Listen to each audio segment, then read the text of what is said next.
বলে ভয় করো, যেই দিন বন্ধু বন্ধুর পরিচয় দেবে না, ভাই ভাইয়ের পরিচয় দেবে না, মা কন্যারে বলে পরিচয় দেবে না, সেই দিন কেউ কাউকে বলে পরিচয় দেবে না, সেই দিনকে বলে ভয় করো তোমরা, কারণ কঠিন কিয়ামতের দিনে কেউ কারো পাশে দাঁড়াবে না। সেই সময় বিশ্বনবী সাল্লাল্লাহু আলাইহি সাল্লাম বললেন, ও মুশরিকরা তোমরা শুনে নাও, আমি তোমাদেরকে কঠিন জাহান্নামের ভয় প্রদর্শন করতেছি। যদি তোমরা এক আল্লাহর উপরে ঈমান না আনো, এক আল্লাহকে না মানো, আমি নবীকে মুহাম্মদ বলে, আমি নবীকে রাসূল বলে তোমরা যদি না মানো, আমি মুহাম্মদকে রাসূল বলে যদি তোমরা না মানো, তাহলে তোমরা সেই জাহান্নামের হকদার হয়ে যাবা। যেমনি সত্য কথা বললো, এক আল্লাহর উপরে ঈমান আনো, সঙ্গে সঙ্গে আবু লাহাব, আবু জাহিল এরা যেন বিশ্বনবীর উপরে লুটিয়ে পড়লো। এ মুহাম্মদ তুই কি বলতে চাস? তোকে আমরা মানুষ করেছি, তোকে আমরা বড় করেছি, আজকে তুই আমাদের মুখের উপরে কথা বলতেছি, মুহাম্মদ তোর কথা মানানো যাবে না। এইদিকে আবু লাহাব বলতেছে, মুহাম্মদ সাল্লাল্লাহু আলাইহি সাল্লাম তুমি কি বলতে চাও? আমরা মানব না, তোমার কথা আমরা মানতে চাই না, তুমি যে কথা বলো তুমি ধ্বংস হয়ে যাও। আবু লাহাব বলে তাব্বাত ইয়াদা আবি লাহাবি ওয়া তাব। এইদিকে যখন আবু লাহাব তার দিকে বদদুয়া করে দিল, আল্লাহর কোরআন আয়াত নাজিল হয়ে গেল, সঙ্গে সঙ্গে কোরআনের আয়াত নাজিল হয়ে বললেন, ও মুহাম্মদ সাল্লাল্লাহু আলাইহি সাল্লাম আপনি চিন্তা হবেন না, আপনি বিচলিত হবেন না, আমি আল্লাহ কোরআনের আয়াত নাজিল করলাম, তাব্বাত ইয়াদা আবি লাহাবি ওয়া তাব। আবু লাহাব নিজেই ধ্বংস হবে, আবু লাহাবের হাত দুইটা ধ্বংস হয়ে যাবে, আবু লাহাব নিজেই খালে ঢুকে যাবে। ও মুহাম্মদ তোমাকে টেনশন করতে হবে না, চিন্তা করতে হবে না, ইসলামের জন্য ইসলাম জয় হবে, তুমি কখনোই পরাজয় হবে না রে মুহাম্মদ। আওয়াজ কেন টেনে লিখে ঠিক করেন, টনটন করেন, এগুলা মিক্সচার গালাই করেন, ইকো মারেন, তাহলে আওয়াজকে মানে খিসছে।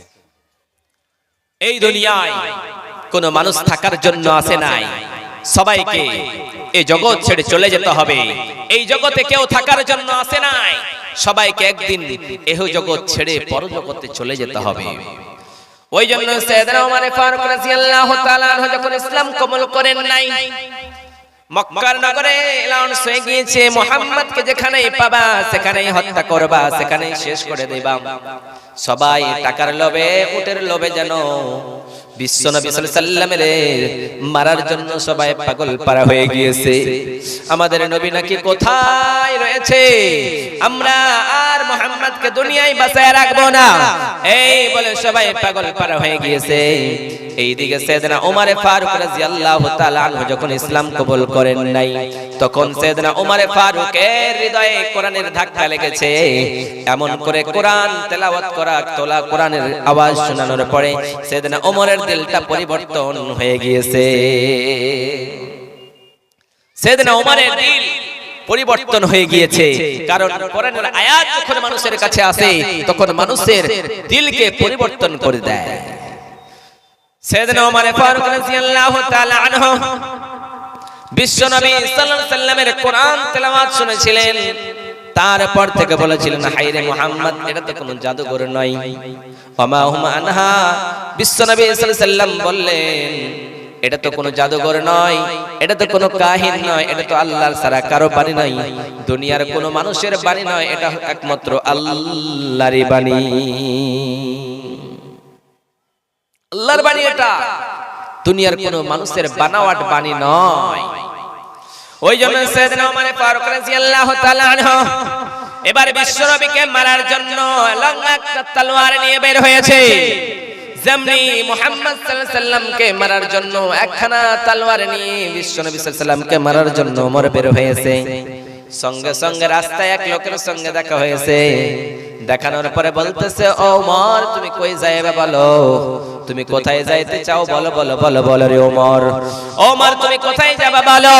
এই সময় সাইয়েদনা ওমর ফারুক বলতেছে, ও ভাইরা আমি মুহাম্মদ নামক লোকটাকে শেষ করে দেওয়ার জন্য আমি বের হয়েছি। সেই সময় সেই লোকটা বলতেছে, ওমর তোমাকে সেই জায়গায় যাওয়া লাগবে না, সেই জায়গায় গিয়ে তোমার কোনো প্রয়োজন নাই, কোনো লাভ নেই, তুমি জায়গা মতো চলে যাও। সেই সময় সাইয়েদনা ওমর ফারুক রাদিয়াল্লাহু তাআলা আনহুকে বললেন, ওমর রে, তোমার বাড়িতে তোমার বোন এবং তোমার বোন জামাই দুইজন ইসলাম কবুল করে নিয়েছে। প্রথমে যাও বাড়িতে গিয়ে তাদেরকে প্রথম নম্বরে বলো, দ্বিতীয় নম্বরে তুমি মুহাম্মদ সাল্লাল্লাহু আলাইহি সাল্লামকে মাথা কাটার জন্য যাইবা।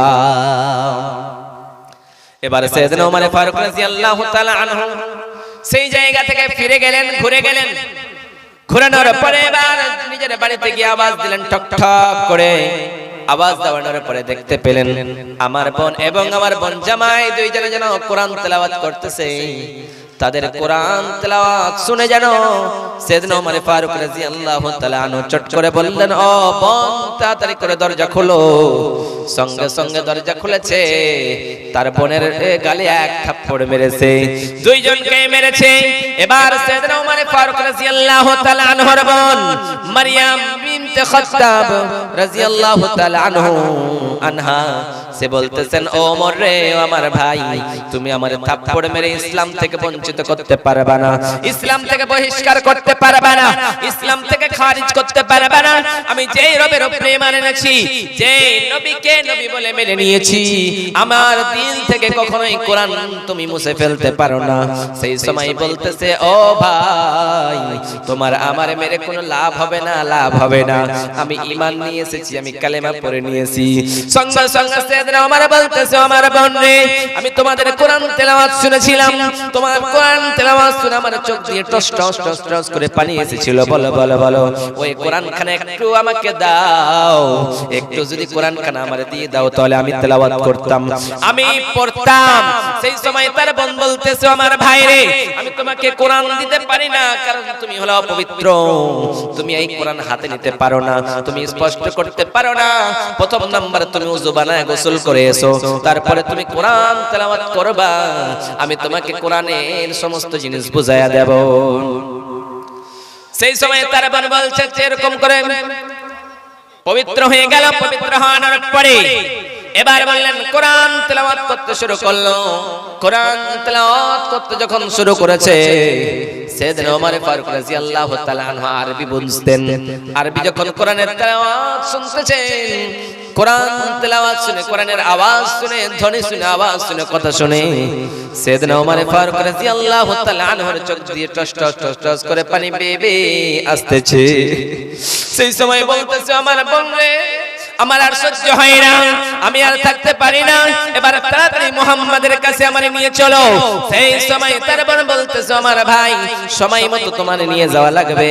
এবার যখন সাইয়েদনা ওমর ফারুক একখানা বাড়ি গেলেন, একটা তলোয়ার নিলেন। তলোয়ার নেওয়ার পরে এবার বাড়ি থেকে বের হয়েছে। যেমনি বের হয়েছে, রাস্তায় যখন বলল, এবার যেন বিশ্বনবী সাল্লাল্লাহু আলাইহি সাল্লাম সাফা পাহাড়ের কাছে ছিলেন। সেই সময় যেন বিশ্বনবী সাল্লাল্লাহু আলাইহি সাল্লামের কাছে সাহাবায়ে কেরামেরা ছিলেন, হামজা ইবনে আব্দুল মুত্তালিব ছিলেন এবং অন্যান্য সাহাবারা ছিলেন। বিশ্বনবী সাল্লাল্লাহু আলাইহি সাল্লামের বলেন, ও নবী, এবার মনে হয় আপনি বাঁচবেন না, আপনি দূরে সরে যান রে নবী। আপনাকে মারার জন্য ওমর এবার রেগে গিয়েছে। এবার ওমর লম্বা তলোয়ার নিয়ে আপনাকে মারার জন্য এসেছে রে নবী, একটু আপনি সরে যান, আমরা দেখে নেব ওমরের। নবীজি বলেন, আমার সাহাবায়ে কেরামেরা ও হামজা ইবনে আব্দুল মুত্তালিব, তোমরা আমারে বাধা দিও না, আমারে তোমরা লুকাইতে বলো না, কোথাও যেতে বলো না। আজকে মনে হয় রব্বুল আলামিনের দরবারে আমি যে সেই তাহাজ্জুদের নামাজ পড়ানোর পরে দোয়া করেছিলাম, ওটা মনে হয় আল্লাহর দরবারে কবুল হয়ে গিয়েছে। এই বলে যখন বিশ্বনবী সাল্লাল্লাহু আলাইহি সাল্লামের কাছে গেলেন, সাইয়েদনা ওমর ফারুক রাদিয়াল্লাহু তাআলা আনহু যাওয়ার পরে বিশ্বনবী সাল্লাল্লাহু আলাইহি সাল্লামের কাছে গিয়ে তলোয়ার খানা বিশ্বনবীর পায়ে রেখে দিলেন আর বললেন, নবী গো, আমারে কালেমা পড়ায় আনেন গো নবীজি। বিশ্বনবী সাল্লাল্লাহু আলাইহি সাল্লাম সঙ্গে সঙ্গে পড়ালেন কালেমা। পড়ানোর পরে ওমর বললেন, নবী গো, আমার একটা দায়িত্ব দিবেন গো নবীজি। আজকের পূর্ব থেকে নিয়ে আপনি গোপনে গোপনে ইসলাম প্রচার করতেছিলেন, আপনি ডরাইতেছিলেন না নবীজি আপনারে মারবে, ইসলামকে প্রচার করতে দিবে না। আজকে আমি ওমর ইসলাম কবুল করে নিয়েছি, আপনি আমার একটা পারমিশন দিয়ে দেন, আমি এমন একটা পারমিশন দেন নবী, এই মক্কা নগরে একটা প্রচার করব, একটা মিছিল বের করব, যেই মিছিলটা শুধুমাত্র আমি ওমর সামনে থেকে যাব রে নবী। বারবার বলার পরে নবীজি বললেন ওমর না না তাড়াতাড়ি নয়, এত তাড়াহুড়ো করো না, নতুন নতুন মুসলমান হয়েছো, তুমি ইসলামের ব্যাপারে কিছুই বোঝো না, এখন মানুষের মাথা গরম হয়ে আছে, কিছুই করে দিতে পারে। সেই সময় সাইয়েদনা ওমর বলতেছেন নবী গো পারমিশনটা একবার দিন, একটা মিছিল করার জন্য অনুমতি দেন গো নবীজি। বিশ্ব নবী সাল্লাল্লাহু আলাইহি সাল্লামকে বারবার বলানোর পরে বললেন, নবীজি বললেন যাও যাও তোমার পারমিশন দিলাম, যাও তুমি একটা মিছিল বের করো, একটাই মিছিল বের করো মক্কা নগরের, তুমি এই জায়গা থেকে সেই দারুল আরকাম থেকে নিয়ে বাইতুল্লাহ পর্যন্ত একটাই মিছিল শুধুমাত্র হবে, যেটা বিশ্ব নবী সাল্লাল্লাহু আলাইহি সাল্লাম অনুমতি দিলেন।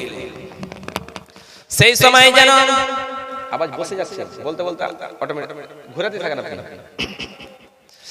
সেই সময় বিশ্ব নবী সাল্লাল্লাহু আলাইহি সাল্লাম বলেন, সাইয়েদনা ওমর ফারুক রাদিয়াল্লাহু তাআলা আনহু দুইটা চারটা কথা বললেন, ভাষণ দিলেন। সেই ভাষণ ছিল প্রথম নম্বরে, ও মক্কা নগরের মানুষেরা, তোমাদের কার মায়ের বুক খালি করার প্রয়োজন রয়েছে, এসো আমি উমরের সামনে। ও মক্কা নগরের মানুষেরা, তোমাদের কার বাচ্চাগুলো ইয়াতীম করার প্রয়োজন আছে বলো, তোমাদের কি কারো বুকে পাটা আছে, আমি উমরের সামনে দাঁড়িয়ে যাও। সেই সময় সাইয়েদনা ওমর ফারুক রাদিয়াল্লাহু তাআলা আনহু 12-13 জন লোককে নিয়ে একটা মিছিল দিয়েছিল। সাইয়েদনা ওমর ফারুকের সামনে কেউ এসে যায়নি। এটা হলো ইসলাম। ইসলাম প্রচার করতে গিয়ে বিশ্ব নবী সাল্লাল্লাহু আলাইহি ওয়াসাল্লাম কত জায়গা তায়েফের ময়দানে রক্তে রক্তাক্ত হয়েছে। আমরা মুসলমান ইসলাম পাওয়ানোর পরে ইসলামকে বলে ভুলে যাই, কোরআনকে বলে ভুলে যাই, কোরআন বলাদের ভুলে যাই। আজকে আমরা মুসলমান, এটা তো মুসলমান। এই যে আমাদের, আমরা শুনেছি মুর্শিদাবাদের মাটিতে একজন এমএলএ যার নাম হলো হুমায়ুন কবির, নামটা সবাই জানেন তো, হুমায়ুন কবির, সে প্রকাশ্যে বলেছে আমি বাবরি মসজিদ তৈরি করব, কোন মায়ের লালের ক্ষমতা নেই, কারো ক্ষমতা নেই বাধা দেবে। 6 ডিসেম্বর সে বাবরি মসজিদ বানানোর জন্য একটা অ্যানাউন্স করেছিল, কিন্তু আজকে দুঃখের সাথে বিষয় আমাদের বলতে লাগছে, আরে আপনি তো মুসলমান, আমিও মুসলমান। আল্লাহ বলেছেন মুসলমানদের ভিতরে লা ইকরাহা ফিদ্দীন, দ্বীনের উপরে কোনো জবরদস্তি করানো যাবে না, জুলুম করানো যাবে না। একটা বাবরি মসজিদকে নাস্তিকেরা ভেঙে দিয়েছে, দখল করে নিয়েছে। আজকে দ্বিতীয় কোনো বাবরি মসজিদ বানানোর প্রয়োজন ছিল না। আপনার কাছে টাকা ছিল, আপনি সম্পত্তির মালিক ছিলেন, আপনি ওই টাকাগুলি গরিবদের কাছে বন্টন করে দিতেন, তাহলেই সব থেকে উত্তম হয়ে যেত। আপনি মসজিদ বানিয়ে কয়েক করে নামাজ পড়বে মানুষ, মানুষ তো নামাজ পড়ার জন্য আল্লাহ সুবহানাহু ওয়া তাআলা পুরো পৃথিবীটাকে দিয়েছে, বিভ্রান্ত সৃষ্টিকর জায়গা ইসলাম কখনোই বলেন না। আজকে আপনাদের কাছে একটাই কথা বলতে চাই, বিশ্ব নবী সাল্লাল্লাহু আলাইহি সাল্লাম কখনোই তলোয়ারের আঘাত দিয়ে কাউকে থাপ্পড় মেরে ইসলাম কবুল করিয়েছে কাউকে, এটা যদি কেউ প্রমাণ করিয়ে দিতে পারে আমি 1000 টাকা পুরস্কার দেব তাকে। বিশ্ব নবী সাল্লাল্লাহু আলাইহি সাল্লামের কাছে যখন কোন ইহুদি আসতেন, বিশ্ব নবীর ব্যবহার দেখে, চরিত্র দেখে যেন সঙ্গে সঙ্গে কালেমা পড়ে নিতেন। হাই রে, মুহাম্মদ সাল্লাল্লাহু আলাইহি সাল্লামের ব্যবহার এত উত্তম, তাহলে আমাদের নবী কত উত্তম হতে পারে, ইসলাম কত উত্তম হয়ে যেতে পারে। ইসলাম, এর নাম হলো ইসলাম। ওই জন্যই বিশ্ব নবী সাল্লাল্লাহু আলাইহি সাল্লামের কাছে যখন জিবরিল আমিন আসলেন, এই রকম করে পাশাপাশি সামনে সামনে বসলেন, তখন বললেন, জিবরিল আমিন বললেন, ও নবী গো, আপনি বলেন তো ইসলাম কারে বলে? নবীজি বললেন, ইসলাম হলো 5টা জিনিসের নাম, বুনিয়াল ইসলাম আলা খামসিন, আশহাদু আল্লা ইলাহা ইল্লাল্লাহ ওয়া ইকামিস সালাহ। বিশ্ব নবী সাল্লাল্লাহু আলাইহি সাল্লাম বলেন 5টা জিনিসের নাম ইসলাম, প্রকাশের জিনিসের নাম ইসলাম। আপনাকে প্রথম নাম্বার কালেমা পড়তে হবে, পার কালেমা পড়ে নিলে আপনি মুসলমান হলেন। কিন্তু মুসলমান হলে চলবে না, আপনার নামাজ পড়তে হবে। প্রথম নাম্বারে নামাজের কথা কাল কিয়ামতের কোটে মুসিবতের দিনে আপনার জিজ্ঞাসা করবে। বিশ্ব নবী সাল্লাল্লাহু আলাইহি সাল্লাম বলেন, আউয়ালু মা ইউহাসাবু বিহিল আবদু ইয়াউমাল কিয়ামাহ, বিশ্বনবী সাল্লাল্লাহু আলাইহি ওয়াসাল্লাম বলে দুনিয়ার মানুষেরা কাল কিয়ামতের কটে মুসিবতের দিনে যে জিনিসটা প্রথম নম্বরে জিজ্ঞাসা করা হবে সেটা হলো নামাজ নামাজ নামাজ। তোমার যদি নামাজটা ঠিক হয়ে যায় সমস্ত আমলগুলি ঠিক হয়ে যাবে, আর যদি নামাজ ঠিক না হয় সমস্ত আমলগুলি বাতিল হয়ে যাবে। ওই জন্য বিশ্বনবী বলেন প্রথম নাম্বার 5টা জিনিসের নাম ইসলাম। আবার প্রশ্ন করলেন জিবরিল আমিন বললেন নবী রে আপনি বলেন তো ঈমান কারে বলে? বিশ্বনবী সাল্লাল্লাহু আলাইহি ওয়াসাল্লাম বলেন আমানতু বিল্লাহি ওয়া মালাইকাতিহি ওয়া কুতুবিহি ওয়া রাসূলিহি ওয়াল ইয়াউমিল আখির ওয়াল কদরি খাইরিহি ওয়া শাররিহি ওয়াল বা'সি বাদাল মাউত। বিশ্বনবী সাল্লাল্লাহু আলাইহি ওয়াসাল্লাম বললেন 6টা জিনিসের নাম ইসলাম। 6টা জিনিস যদি কেউ মানতে পারে তাহলে সে যেন ঈমানদার হয়ে গেল। প্রথম নম্বর আল্লাহর বিশ্বাস করা লাগবে, দ্বিতীয় নম্বরে নবীকে মানতে হবে, রাসূলকে মানতে হবে, কোরআনকে মানতে হবে, কাল কিয়ামতের দিন মুসিবতের দিনে মানতে হবে। এই সমস্ত জিনিসগুলো যদি আপনি মানেন তাহলে আপনি ইসলামকে মানলেন, নচেত আপনি কখনো ইসলামকে মানলেন না, ইসলামকে আপনি বহিষ্কার করে দিলেন। আল্লাহ সুবহানাহু ওয়া তাআলা বলেন যে আমার কাছে সবথেকে মনোনীত ধর্ম হলো ইসলাম। ইসলামের চাইতে কোন ধর্মই মনোনীত হতে পারে না। ওই জন্য রব্বুল আলামিন বলেন ইন্নাদ-দীনা ইনদাল্লাহিল ইসলাম। রব্বুল আলামিন বলে দুনিয়ার মানুষেরা রে আমার কাছে সবথেকে মনোনীত ধর্ম হলো ইসলাম। ইসলামের চাইতে উত্তম ধর্ম কিছুই হতে পারে না, ইসলামের চাইতে ভালো ধর্ম কিছুই হতে পারে না। ওই জন্যই বিশ্বনবী সাল্লাল্লাহু আলাইহি ওয়াসাল্লাম ইসলামের জন্য, ইসলাম প্রচার করার জন্য কত রক্তাক্ত হয়েছে, তারপরে ইসলাম প্রচার করা বিশ্বনবী ছেড়ে দেন না। কাফেররা বলেছে নবী মুহাম্মদ তুমি আমাদের ধর্ম কিছুদিন মানো, তোমাদের ধর্ম আমি মেনে নেব। তোমরা আমাদের ইবাদত করো, আমাদের পূজোর মূর্তি, তোমার রবের কিছুদিন আমরা ইবাদত করে দেব। আল্লাহ পবিত্র কোরআন আল কারীমের ভিতরে আয়াত নাযিল করে বলেন কুল ইয়া আইয়ুহাল কাফিরুন লা আ'বুদু মা তা'বুদুন। ও নবী আপনি তাদেরকে বলে দেন কাফেরদেরকে, নাস্তিকদেরকে আমি তোমাদের ধর্ম পালন করব না, তোমাদের ইবাদত করব না, তোমরা আমাদের রবের ইবাদত করো না। কারণ জবরদস্তি আমি ইসলাম প্রচার করাতে আসিনি। বিশ্বনবী সাল্লাল্লাহু আলাইহি সাল্লাম যখন তায়েফের ময়দানে গেলেন, তায়েফের লোকেরা বিশ্বনবীর উপরে প্রহার করতে শুরু করলো। কাফেররা বিশ্বনবীর উপরে পাথর মারতে শুরু করলো, বাচ্চাদের হাতে পাথর দিয়ে দিল আর বলল ও বাচ্চারা যাও যাও যাও মুহাম্মদ নামক লোকটার শরীরে পাথর দিয়ে প্রহার করতে শুরু করো। সেই সময় বিশ্বনবী সাল্লাল্লাহু আলাইহি সাল্লাম যখন তায়েফের কাছে গেলেন, ও তায়েফের লোকেরা তোমরা তো নাস্তিক হয়ে গিয়েছো, তোমরা তো কাফের হয়ে গিয়েছো, মুশরিক হয়ে গিয়েছো, যদি তোমরা ইসলাম না মেনে নাও তাহলে কাল কিয়ামতের কোটে মুসিবতের দিনে তোমাদের জায়গা জাহান্নাম হয়ে যাবে। তাই বারবার করে বলতেছি রে কাফেরেরা তোমরা মেনে নাও ইসলামটারে মেনে নাও। কিন্তু বিশ্বনবী সাল্লাল্লাহু আলাইহি সাল্লাম যখনই কাফেরদের কাছে গেলেন, কাফের লোকেরা যেন বিশ্বনবীর উপরে পাথর মারলো, পাথর মেরে মেরে মেরে আমাদের নবী, দয়ার নবী, মায়ার নবীর পিঠ খানা রক্তে রক্তিত করে দিল। রক্তে রক্তিত করে দেওয়ার পরে জিবরিল আমিন আসলেন, আসানোর পরে বলতেছেন দয়ার নবী, ওগো মায়ার নবী, ওগো বিশ্বের নবী যার বরদাস্ত হয় না আপনারে কাফেররা রক্তে রক্তিত করে দেবে রে নবীজি। আপনি শুধুমাত্র একবার বলেন রে নবীজি এই কাফেরদেরকে শেষ করে দেব, এই তায়েফবাসীদের ধ্বংস করে দেব। বিশ্বনবী সাল্লাল্লাহু আলাইহি সাল্লাম বলেন না না না ফেরেশতারা না না, আমি এই তায়েফবাসীদের জন্য বরদোয়া করতে পারি না, তাদেরকে ধ্বংস করতে পারি না, কারণ আজকে তারা না বুঝলে কালকে বুঝে নেবে, হয়তো কালকেও বুঝবে না তারপরে বুঝে নেবে, কিন্তু একদিন না একদিন বুঝবে। অতএব বিশ্বনবী সাল্লাল্লাহু আলাইহি সাল্লাম বললেন না না কাফেরদের জন্য বরদোয়া করানো যাবে না, হতে পারে এরা বুঝে না, এর ছেলেরা একদিন না একদিন কালেমা বুঝবে, এতে কোনো রকমের সন্দেহ নেই।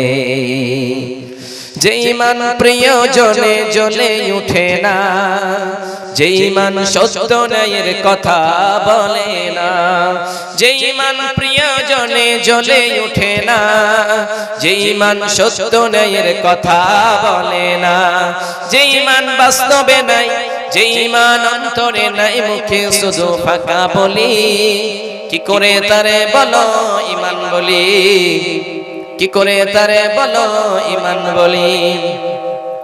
যে ঈমান দিন কায়েমের আন্দোলনের ধার ধারে না,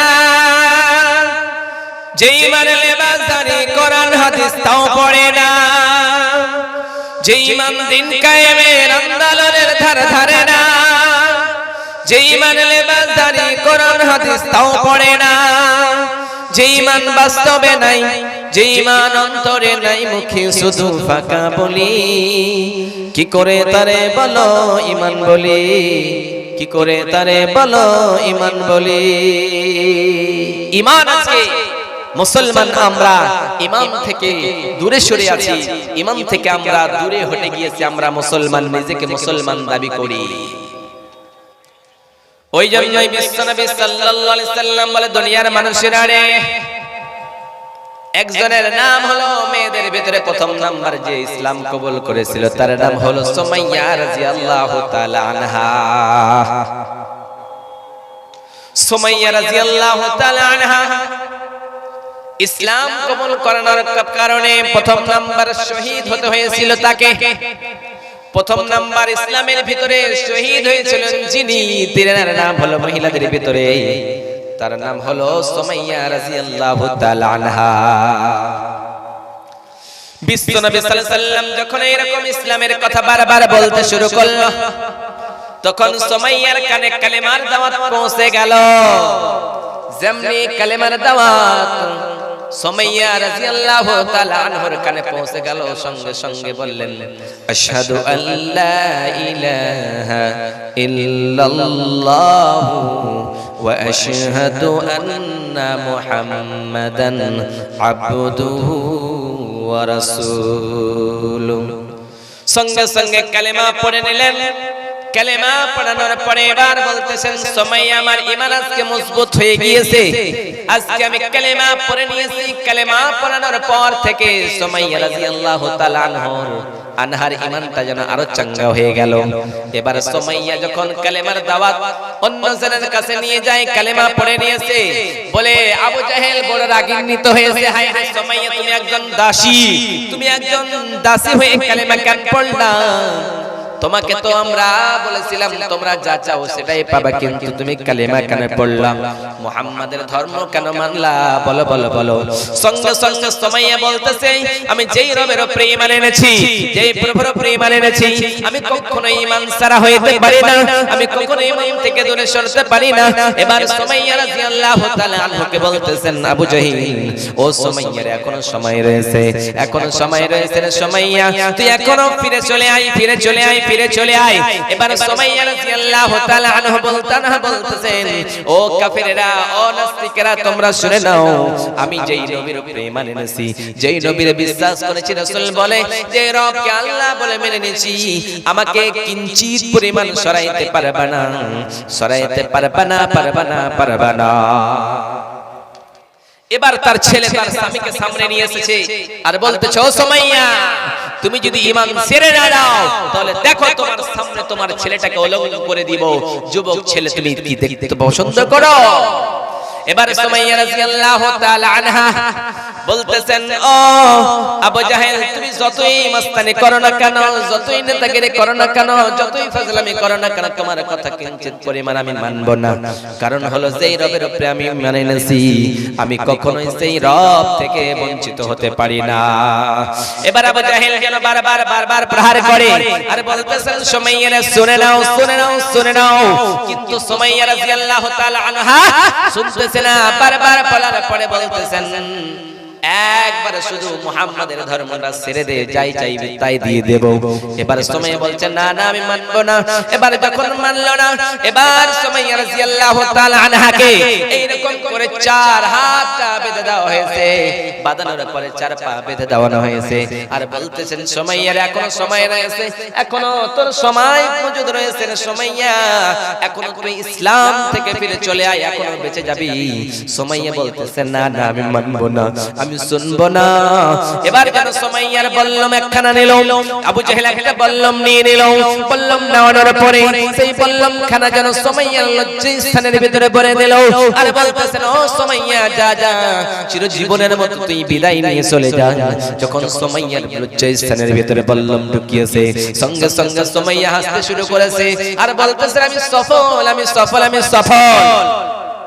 যখন সুমাইয়া বলছে আমি সফল, আবু জাহেল আবার রাগান্বিত হয়ে গেল, আবার তার মারতে শুরু করলো। তারপরে বলতেছে আমি সফল, আমি সফল, বারবার বলতেছে আমি সফল হয়ে গিয়েছি। এবার যখন বারবার বলে তখন বলতেছে, হায় রে আমি তো পারলাম না, সুমাইয়ার আমি পারলাম না, সুমাইয়ার কাছে আমি নত হয়ে গেলাম। মৃত্যু বরণ করে নিল সুমাইয়া। তারপর আমি আবু জাহেলকে হার মানাতে পারলো না। আবু জাহেল আজকে লাঞ্ছিত হয়ে গেল, অপমানিত হয়ে গেল। এবার সুমাইয়া রাদিয়াল্লাহু তাআলা আনহা ইসলাম কবুল করানোর কারণে জান্নাতে চলে গেল। প্রভু তুমি বলেছ রাসূল দেবে না, বলনি দেবে না ওমর, বলনি দেবে না হামজা তারি, খালি দেবে বিজয় সময়। প্রভু তুমি বলেছ রাসূল দেবে না। আওয়াজটা ঠিক করো।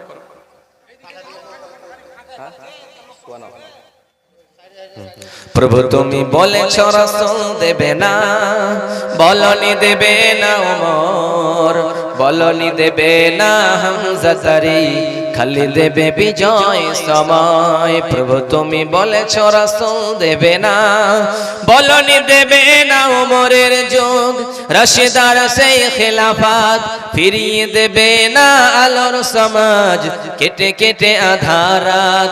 প্রভু তুমি বলেছ রাসূল দেবে না, বলনি দেবে না ওমর, বলনি দেবে না হামজা তারি, খালি দেবে বিজয় সময়। প্রভু তুমি বলেছ রাসূল দেবে না।